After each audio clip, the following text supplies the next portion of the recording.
Nuevamente bienvenidos a todos. Si nos estás visitando hoy por primera vez, nos gustaría conectar contigo.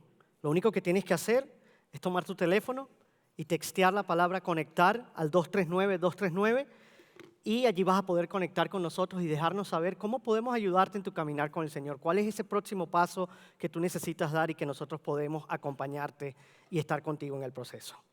Bien, cuando ustedes llegaron hoy, todos debieron haber recibido una tarjetita. Y sé que tal vez recibieron 1 o 2 volantes, pero en este momento quiero que busques esta tarjeta en especial. ¿La tienes allí contigo? Debiste haberla recibido cuando llegaste el día de hoy. Y si la tienes, solo levántala en señal de que la has conseguido. ¿Sí? Amén. Amén. Y esta tarjeta, como puedes leer al frente, dice, ¿quién es tu uno? ¿Quién es tu uno? Y esa es una pregunta que quiero que medites el día de hoy y en lo que resta de mes. ¿Quién es esa persona que el Señor te está llamando a orar por ella? ¿Quién es esa persona que el Señor te está llamando a que evangelice? ¿Quién es esa persona que el Señor te está llamando a que traigas a la iglesia? ¿Quién es esa persona que tú necesitas acompañar para que venga, encuentre familia aquí, se haga miembro de la iglesia y podamos sumarlo a nuestra familia como iglesia? ¿Quién es esa persona? Nosotros creemos firmemente que hay un mundo perdido allá afuera, ¿sí? Y creemos firmemente que hay personas en necesidad de escuchar el evangelio. ¿Amén? ¿Lo creemos? Hay personas que necesitan escuchar el evangelio, pero también hay cristianos que se han alejado y que tal vez se han enfriado y que han dejado de congregarse. Sea una persona que necesite escuchar el evangelio o sea un cristiano, un hermano que se encuentra apartado, necesitamos ir allá afuera y alcanzarlos. Y por eso es que les hemos entregado esta tarjeta el día de hoy. Y lo que tienes que hacer es muy sencillo. En la parte posterior, si la volteas, vas a ver que allí hay unas líneas. Ahora, si tú eres una persona que tienes un nombre, lo puedes escribir allí. Pero si eres una persona que tal vez tienes 2, 3 personas que conoces, por las que te gustaría estar orando, intercediendo, invitando, entonces escríbelas allí.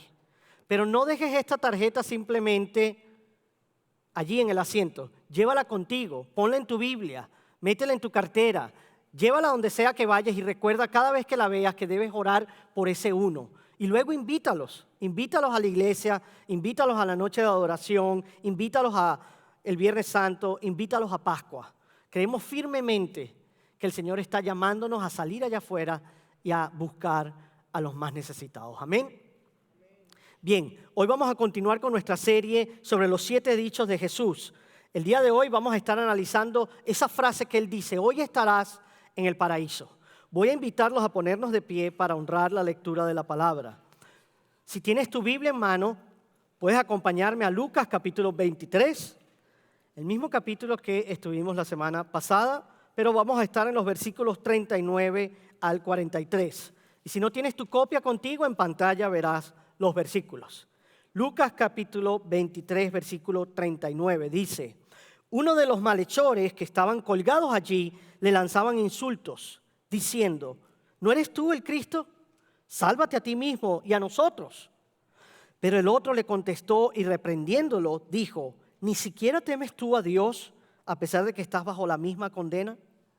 Nosotros, a la verdad, justamente porque recibimos lo que merecemos por nuestros hechos, pero nada malo ha hecho. Y añadió, Jesús, acuérdate de mí cuando vengas en tu reino. Entonces Jesús le dijo, en verdad te digo, hoy estarás conmigo en el paraíso. Amén.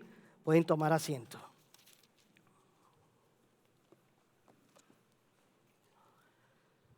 Hoy quiero comenzar haciendo una pregunta que tal vez resulte o pueda parecer un poco incómoda. Pero es una pregunta que yo creo que todos nosotros debemos considerar con seriedad. De hecho, es una pregunta que he venido considerando toda esta semana. Si hoy fuera el último día de tu vida, ¿tendrías paz al encontrarte con Dios? Si hoy fuera el último día de tu vida, ¿tendrías paz al encontrarte con Dios? Imagina por un momento que recibes una llamada del médico. Después de varios exámenes, te pide que vayas a su oficina.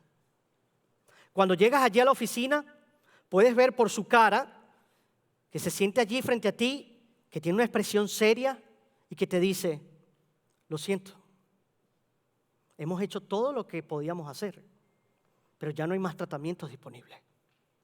Lamentablemente, solo te quedan unos pocos días.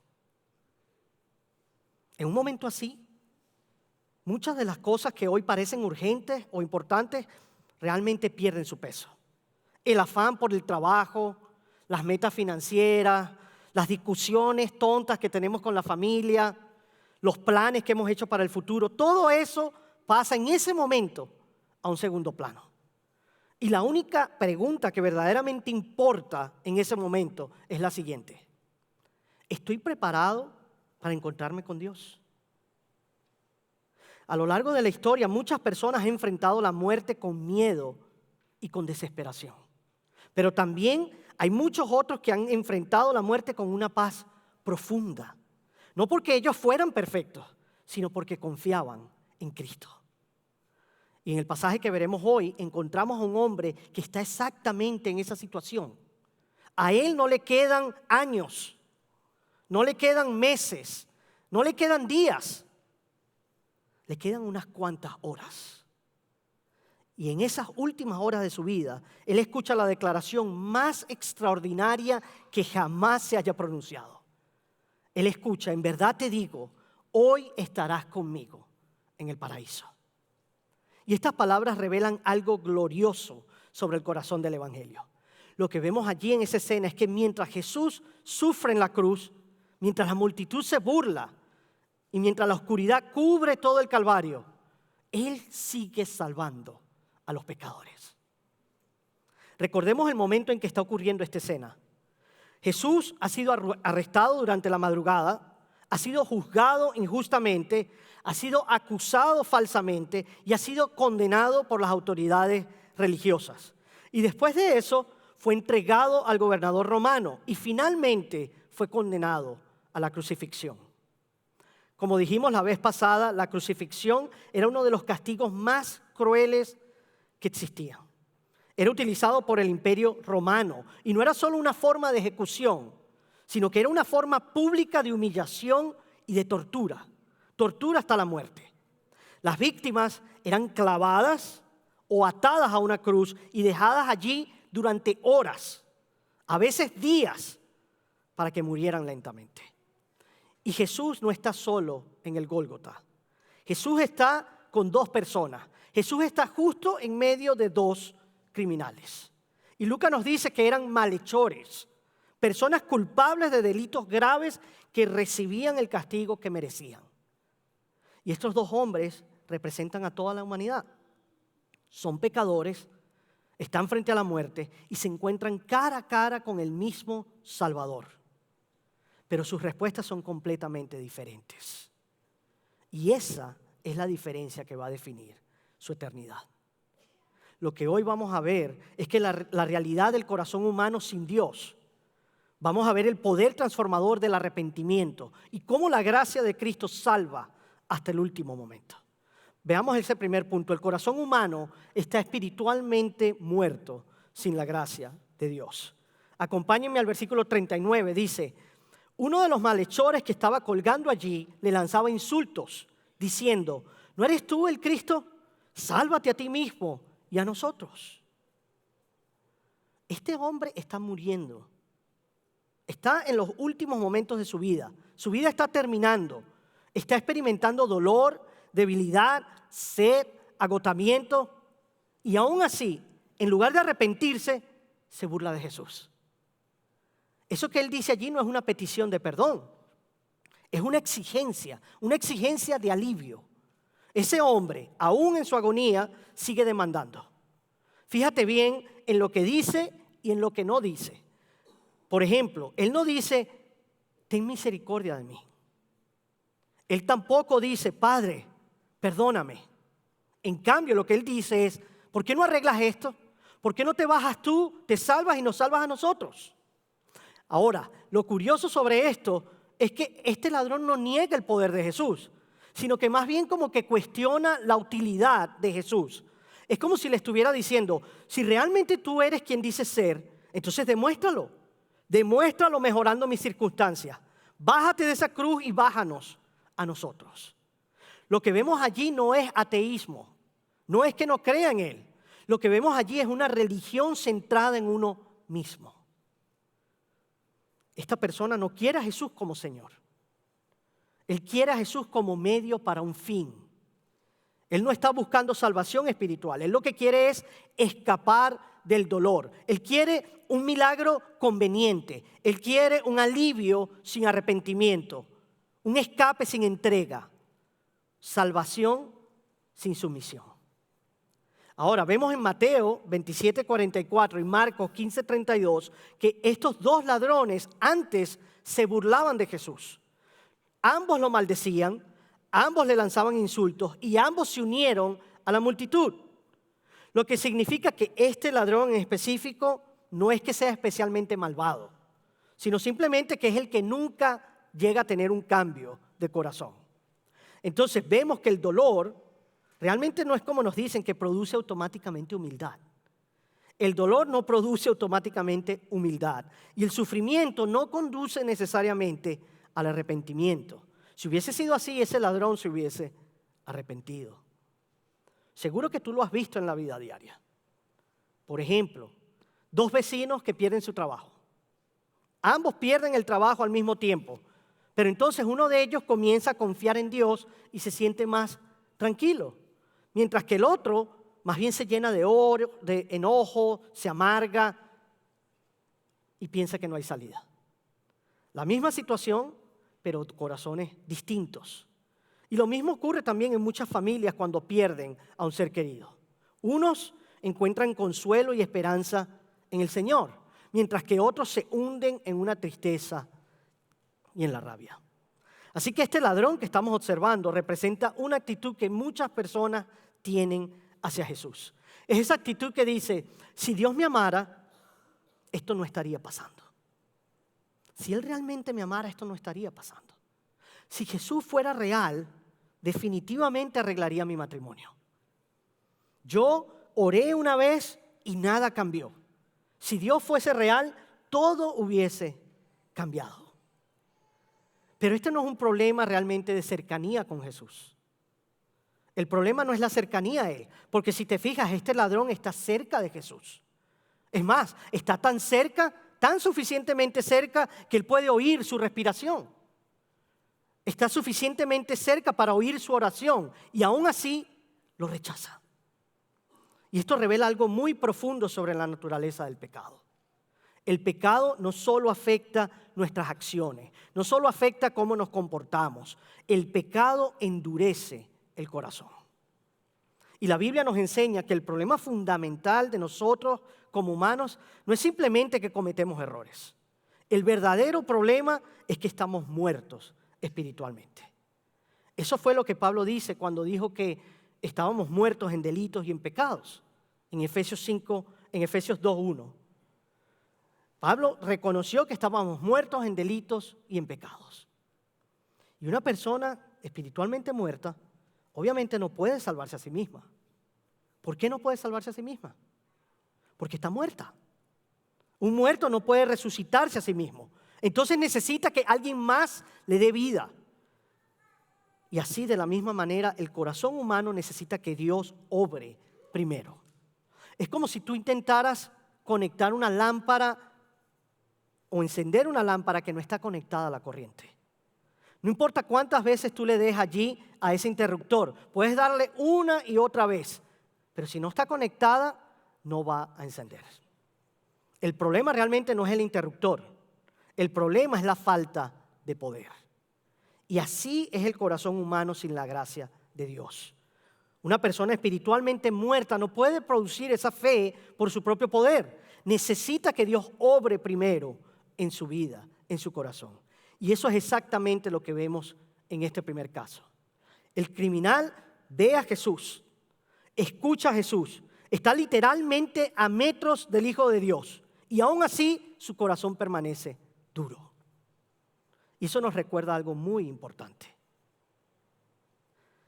Estar cerca de Cristo no es lo mismo que creer en Él. Déjame repetirlo, estar cerca de Cristo no es lo mismo que creer en Él. Conocer sobre Dios no es lo mismo que tener una relación con Él. En realidad, la cercanía a las cosas de Dios no garantiza un corazón transformado. Eso quiere decir que puedes crecer en la iglesia, puedes haber venido con tus padres desde pequeño, puedes conocer todas las historias bíblicas, puedes escuchar sermones cada semana, puedes saberte todas las citas bíblicas que tú quieras y aún así puedes tener un corazón que nunca se ha rendido verdaderamente a Cristo. Por eso, cada persona que se encuentra hoy aquí necesita examinar su propio corazón. Necesitamos examinar nuestro corazón. Porque la pregunta de hoy no es, ¿voy a la iglesia? No, cualquiera puede ir a la iglesia. La pregunta que realmente tenemos que hacernos es, ¿ha sido mi corazón transformado por la gracia? ¿Ha sido transformado por la gracia? Porque sin la gracia de Dios seguimos espiritualmente muertos. El otro ladrón, el segundo ladrón, comenzó exactamente igual. Él se burló también de Jesús. Él lo maldijo. Él se unió a la multitud contra él. Entonces, el hombre que pronto va a decir, acuérdate de mí, antes le dijo a Jesús, sálvate a ti mismo. Antes se burló de él. La misma boca, el mismo corazón, la misma cruz. Entonces, ¿qué fue lo que cambió? ¿Qué fue lo que cambió? La gracia. La gracia fue la que produjo el cambio. Y eso nos recuerda que la salvación comienza con Dios. Es Él el que tiene que abrir los ojos. Él es quien despierta el corazón y Él es el que concede el arrepentimiento. Y eso es precisamente lo que vamos a ver en el segundo criminal. Este criminal tenía un pasado tan bochornoso y tan malévolo como el otro. Incluso su pasado incluía burlarse de Dios, del Hijo de Dios. Y aún así, la gracia lo alcanzó. Así que hoy, para responder esa pregunta, ¿ha sido mi corazón transformado por Dios? Quiero darte varias señales que te pueden confirmar si ha sido. Y eso nos lleva al segundo punto. El arrepentimiento verdadero reconoce el pecado y se vuelve a Cristo. Versículo 40. Pero el otro, se refiere al otro ladrón, le contestó y reprendiéndolo dijo, ¿ni siquiera temes tú a Dios a pesar de que estás bajo la misma condena? No sé si te das cuenta, pero algo cambia en este hombre. Algo ha cambiado. Dios está obrando en su corazón. Y en realidad no sabemos el momento exacto en que la gracia irrumpe en su vida. No sabemos exactamente el momento en que la gracia actúa. Porque Lucas no describe los detalles internos de su regeneración ni de su salvación. Tampoco nos explica el instante preciso en que el Espíritu abrió sus ojos. Pero sí te voy a decir algo que Lucas hace y que es muy valioso. Lucas sí nos ofrece un ejemplo en tiempo real de cómo se ve el arrepentimiento verdadero. Así que presta atención. Esta es la primera señal. Número 1, el ladrón se niega a dejarse arrastrar por la incredulidad. Mientras ambos están colgados allí en la cruz, el primer ladrón ataca y provoca a Jesús. La multitud se burla y los líderes religiosos lo miran con desprecio. Pero este hombre lo reprendió. Este hombre reprendió al otro ladrón. Y si te pones a pensar, hubiese sido muy fácil quedarse callado o quedarse atrapado en todo el ruido que había alrededor. Pero él no lo hace. Él escoge un camino diferente. Él le dice al otro ladrón que se calle y que se detenga. Y eso nos indica que algo ha cambiado internamente en el corazón de este ladrón. Porque ya no se deja arrastrar por el cinismo que lo rodea. Ya no participa en él. Y eso es importante para ti y para mí. ¿Sabes por qué? Porque hoy en día vivimos en una cultura, en un tiempo, en un mundo que es muy cínico. Y ese mundo cínico está constantemente levantándose contra Dios. Ese mundo cínico siempre nos bombardea con ideas y preguntas como, si Dios es tan amoroso, ¿por qué esta tragedia? Si Dios te ama tanto, ¿por qué te está dejando pasar por esto? Si Dios es tan poderoso, ¿por qué te ha permitido caminar por este sufrimiento? Si Jesús es rey, ¿por qué entonces no baja a arreglar todo este desastre? Y esas voces pueden ser fuertes y ensordecedoras. Pero este hombre está aquí muriendo en un dolor inimaginable y aún así se niega a unirse al coro de la acusación. Él se niega a dejarse arrastrar por esa incredulidad de todos los que están allí alrededor de él. Y esa es la primera evidencia de arrepentimiento en el corazón de este hombre. El milagro de la gracia ha interrumpido su acuerdo con la incredulidad. Ya no es un incrédulo, ahora cree. La segunda señal es que este hombre ahora teme a Dios. Míralo allí cuando dice, el otro le contestó y lo reprendió. ¿Ni siquiera temes a Dios? Y aquí es donde el arrepentimiento realmente comienza. Porque al parecer ahora Dios se ha vuelto muy real para este hombre. Ya no es una idea abstracta, ya no es un concepto religioso, ya no es una fuerza negociable, es real. Y este ladrón entiende que él no está juzgando a Dios, sino todo lo contrario, sino que él está bajo su juicio. Y tú y yo vivimos hoy en día en una cultura que ha perdido el temor por Dios. Hemos perdido el temor por Dios. Por eso es que la cultura vive criticándolo. Y si no lo critican, viven evaluándolo o mencionándolo de una manera muy superficial. Queremos saber por qué no hace lo que nosotros creemos que debería hacer. Pero este hombre comprende algo en sus últimas horas que muchas personas no logran entender en toda una vida. Este hombre comprende que Dios no nos debe cuentas a nosotros, sino que somos nosotros quienes les debemos cuentas a Él. Y esa es la segunda señal de que su corazón ha sido transformado. La tercera señal es que este hombre admite su culpa. Admite su culpa sin justificarse y acepta la justicia de Dios. El temor que él tiene por Dios no lo aleja de él, sino más bien lo humilla y lo impulsa a reconocer su culpa. Fíjate, versículo 41 dice, nosotros a la verdad justamente porque recibimos lo que merecemos por nuestros hechos.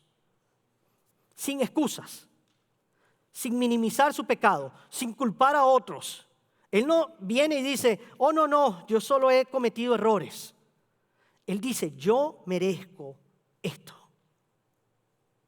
Este hombre comienza a ver su situación espiritual con claridad. Primero, reconoce la justicia de su castigo, porque él dice, nosotros estamos aquí porque lo merecemos. Y eso es arrepentimiento genuino. Ese es el verdadero arrepentimiento. Y tú y yo vivimos actualmente en una cultura que no admite culpa. Nadie quiere admitir la culpa. Siempre buscamos excusas. No, eso fue mi crianza. No, ese fue mi pasado. No, fue la culpa de la otra persona. Ella me hizo que yo hiciera eso. Él me hizo actuar así. Pero el arrepentimiento bíblico comienza cuando la persona dice, soy culpable delante de Dios. La mayoría de nosotros confesamos el pecado de una manera muy general. Pero cuando llega el sufrimiento, protestamos. Protestamos. Sentimos que merecemos algo mejor. Este hombre renuncia a justificarse a sí mismo. Así que allí vemos que el arrepentimiento genuino comienza cuando termina la autojustificación. Cuando dejas de excusarte a ti mismo. Porque este ladrón deja de discutir su caso. Deja de defenderse a sí mismo. No tiene manera de defenderse. Él simplemente está de acuerdo con el veredicto de Dios y acepta la justicia que le corresponde. Y no solo admite su culpa, sino que afirma la justicia de su castigo. Y muchos dirán, sí, yo soy pecador. Pero entonces cuando llegan las consecuencias, surge una ira, surge una molestia. Y eso revela algo muy profundo sobre nosotros. Que aunque tú y yo decimos, sí, soy pecador, todavía creemos que tenemos derechos. Todavía creemos que merecemos algo. Es más, creemos que Dios nos debe perdón. Pero el segundo ladrón deja todo eso de lado. Él dice, Dios, tienes razón, soy un pecador, soy culpable, merezco cualquier castigo que tú consideres justo para mí. Y esa es la tercera señal de que este hombre ha sido cambiado. La cuarta es que este hombre ahora declara la inocencia de Jesús. Este hombre no solo reconoce su pecado, él también reconoce algo mucho más profundo. Él dice, nada malo ha hecho. ¿Te fijas en la importancia de esas palabras? Porque mientras los líderes religiosos estaban allí condenándolo, mientras la multitud se estaba burlando, mientras el imperio romano lo estaba ejecutando, ese criminal decide ir contra la corriente y reconoce la inocencia de Cristo. Entonces la salvación no es solamente admitir nuestro pecado, es también reconocer la bondad de Cristo, reconocerlo como el único Señor y Salvador. Y este hombre ve que Jesús no es como él. Jesús es distinto. Él se da cuenta que no es como él. Él se da cuenta que Jesús no merece esa cruz. Y ese contraste se convierte en la base de su esperanza. Porque si Jesús es justo y yo soy culpable, entonces quizás Él realmente pueda hacer lo que dijo que haría. Y tal vez pueda ocupar el lugar donde yo merezco estar. Así vemos en una frase tan sencilla la esencia del Evangelio.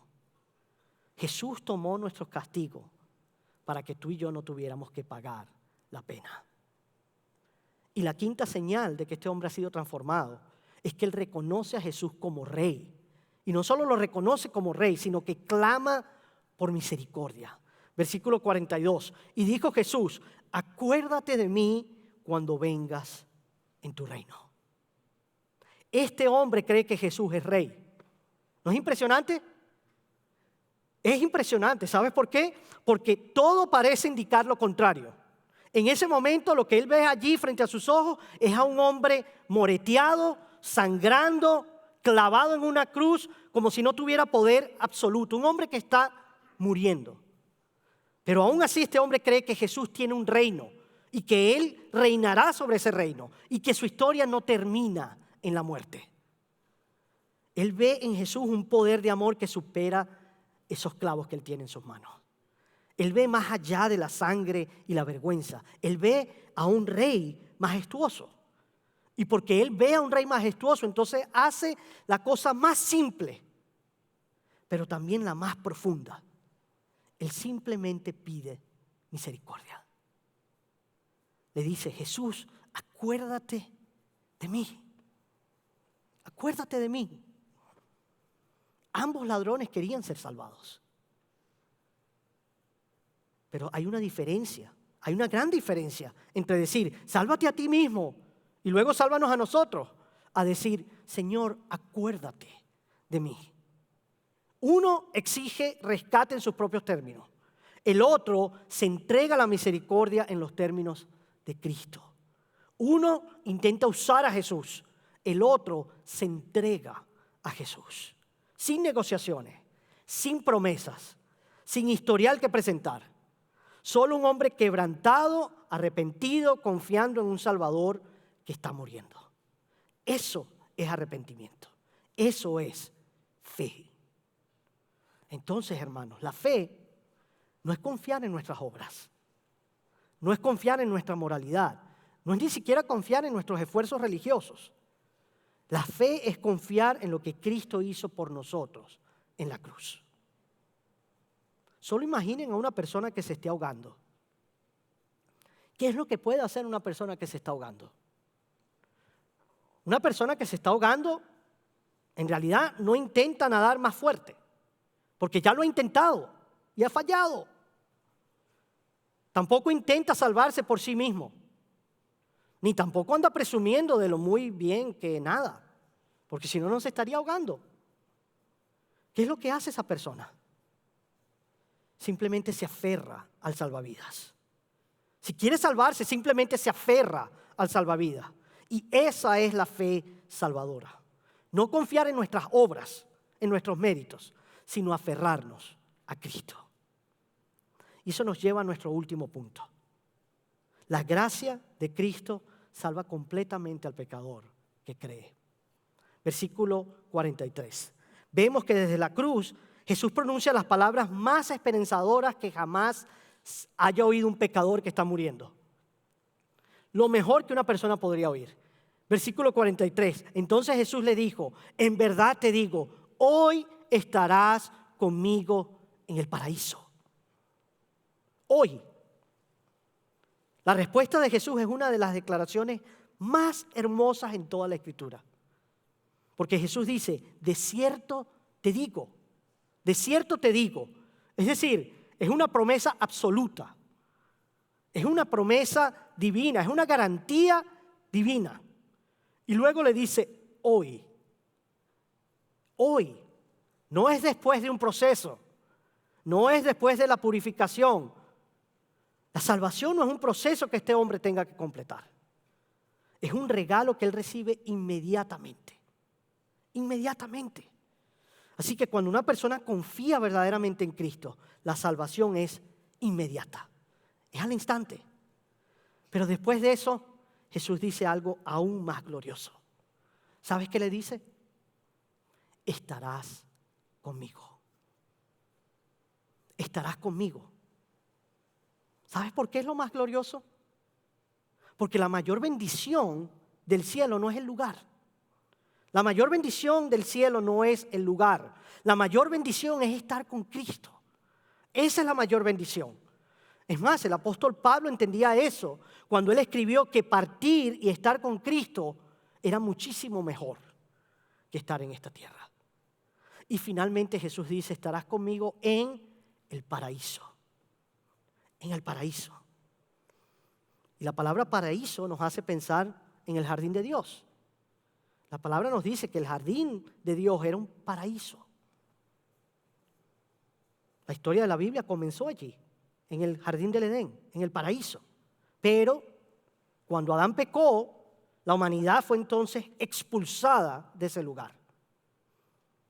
Ahora, ¿qué está haciendo Jesús?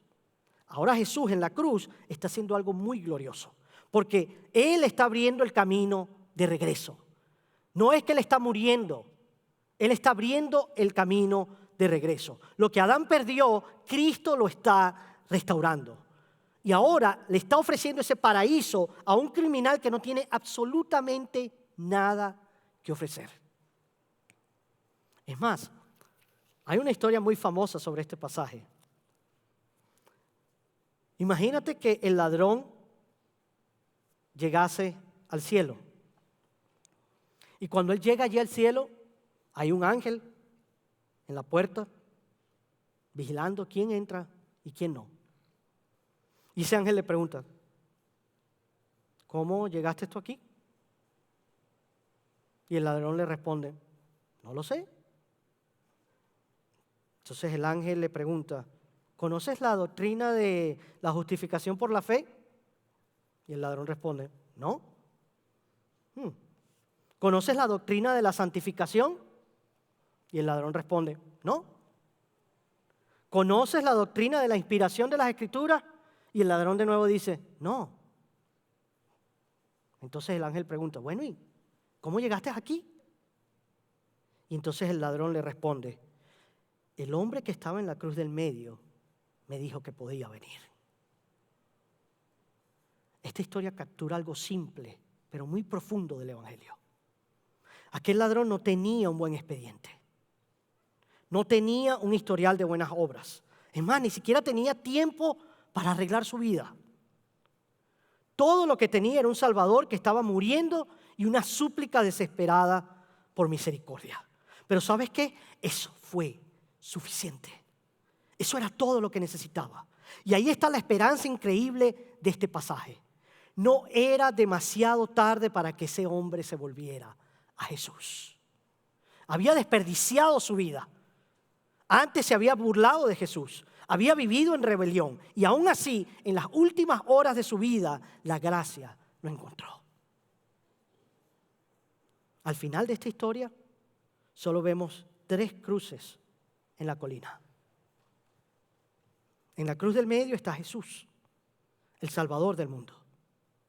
A un lado hay un hombre que muere con el corazón endurecido.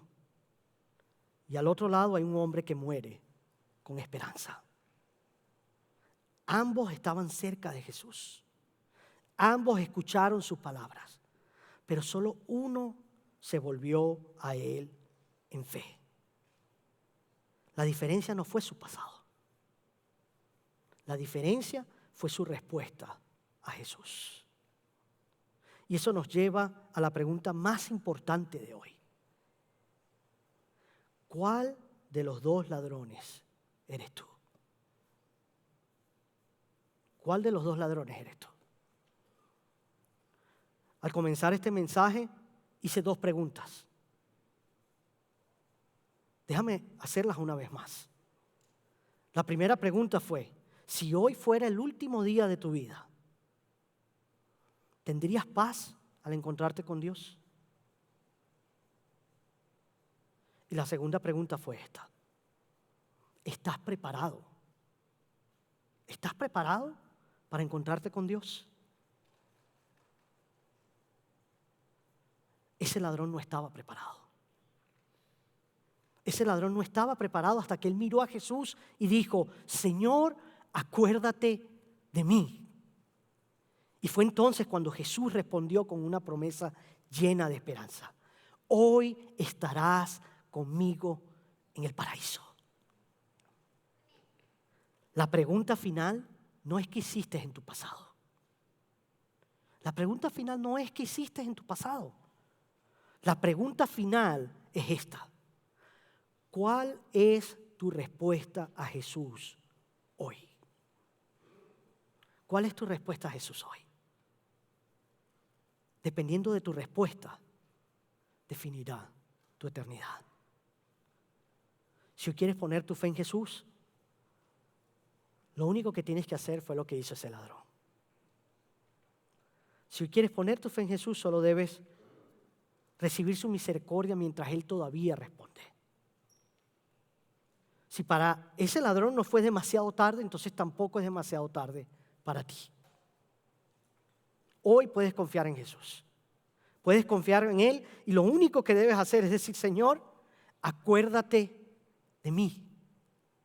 Acuérdate de mí. Ten misericordia de mí. Sálvame. Si estás decidido a poner tu fe en Él, hoy puedes hacerlo en esta mañana. Nosotros vamos a estar aquí adelante para orar, para celebrar contigo.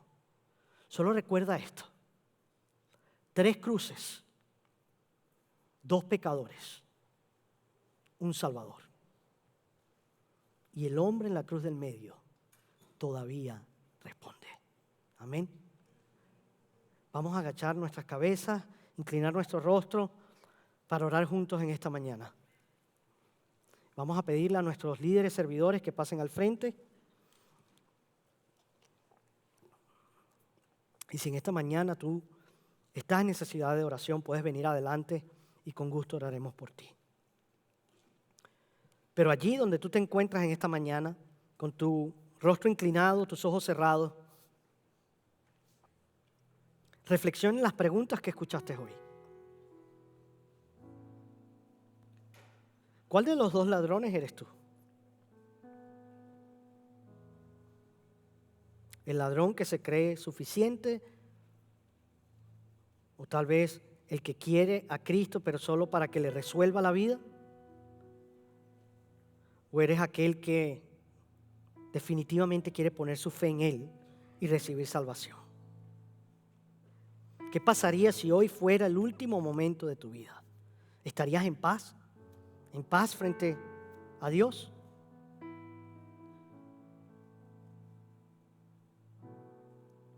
¿Cuál es tu respuesta a Jesús hoy? Si no has creído en Jesús, hoy el Señor te ha dado un momento de hacerlo. Lo único que debes hacer es clamar a Él. Señor, ten misericordia de mí. Acuérdate de mí.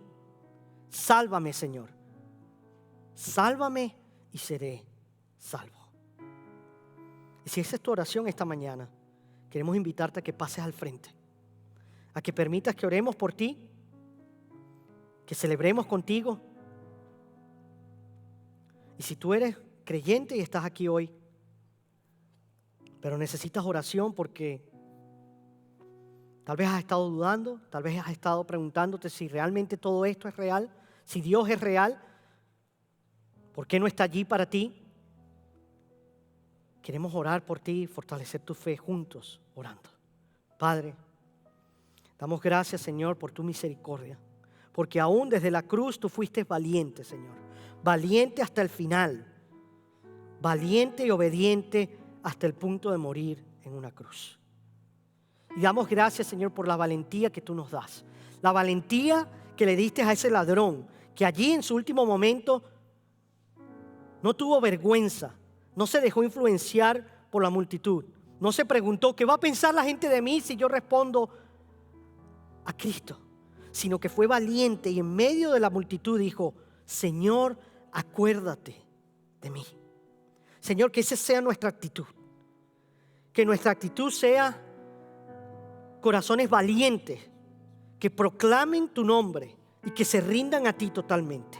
En el nombre de Jesús oramos. Amén y amén.